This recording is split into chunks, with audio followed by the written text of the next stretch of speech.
Pas besoin d'aller à l'autre bout du monde ou d'allumer sa télé pour voir des araignées exceptionnelles, celle-ci performe en France et à domicile. Cette araignée sauteuse ou saltique, c'est Cettis barbipes, le saltique sémaphore, une proche cousine méditerranéenne des araignées pans australiennes du genre Maratus, dont les images ont fait le tour du monde. Si le nom latin barbipes décrit son apparence, ou plutôt celle de ses pattes barbues, le nom français sémaphore décrit sa méthode de drague, faire atterrir les avions.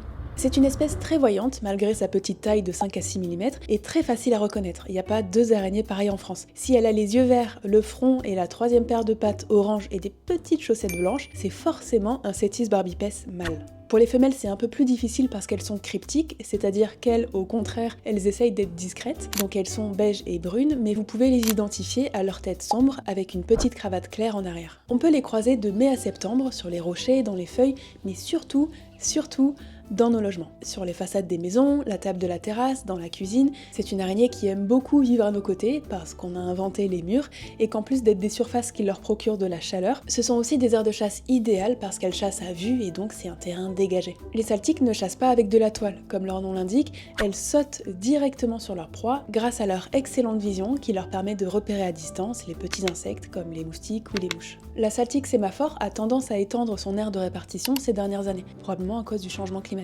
Mais ce qui a fait la notoriété de cette araignée, c'est sa parade nuptiale. Regardez ces moves de danse exceptionnels. Il y a shake, clap, wave et tout un tas d'autres. Les deux mouvements d'étirement en haut peuvent aussi être utilisés pour communiquer avec d'autres Cettis, même des mâles, mais tous les autres sont exclusivement réservés pour la parade. Quand un mâle Cettis barbipes trouve une femelle, il danse, vibre et tambourine contre le sol. Et vous vous dites peut-être que cette orange magnifique, ça sert à attirer encore plus le regard. Eh ben non, les femelles peuvent pas voir le orange. Elles font aucune différence entre le orange et le noir.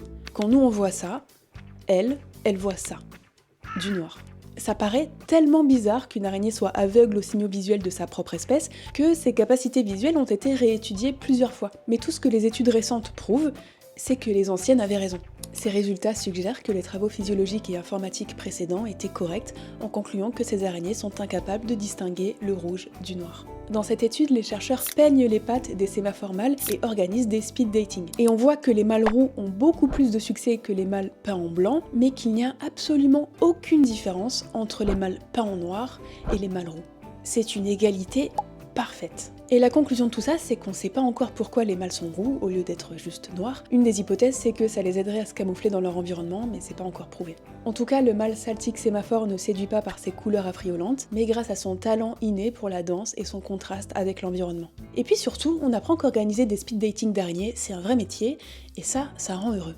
Si la parade nuptiale a été étudiée sous tous ses angles, le cycle de vie et la biologie de base de cette espèce n'est pas documenté. J'ai retourné PubMed, Google Scholar, tous les sites et les bouquins d'araignéologie de France et d'Europe, rien à faire. Donc sans trop y croire, j'ai écrit un mail à Myriam Scriba, une chercheuse qui a beaucoup travaillé sur cette espèce, pour savoir si elle avait des infos à me donner. Et figurez-vous qu'elle m'a répondu pour me partager ses observations de terrain et de labo, ce qui est une chance extraordinaire parce que ces données n'existent nulle part ailleurs. C'est des informations qui sont pas publiées donc pas confirmées, il faut donc les prendre avec des pincettes, mais ça nous donne quand même de très bons indices. D'après l'expérience de Myriam, les adultes ne vivent pas plus de 6 mois, et comme on les voit dès le printemps, ça veut dire qu'ils passent pas l'hiver. Les femelles pondent plusieurs cocons, le premier est le plus fourni, il compte de 3 à 20 petits, et la mère reste avec les jeunes pendant au moins une semaine. Ce seraient donc les petits qui passent l'hiver jusqu'à devenir adultes au printemps, et donc le cycle de vie total serait d'environ 1 an.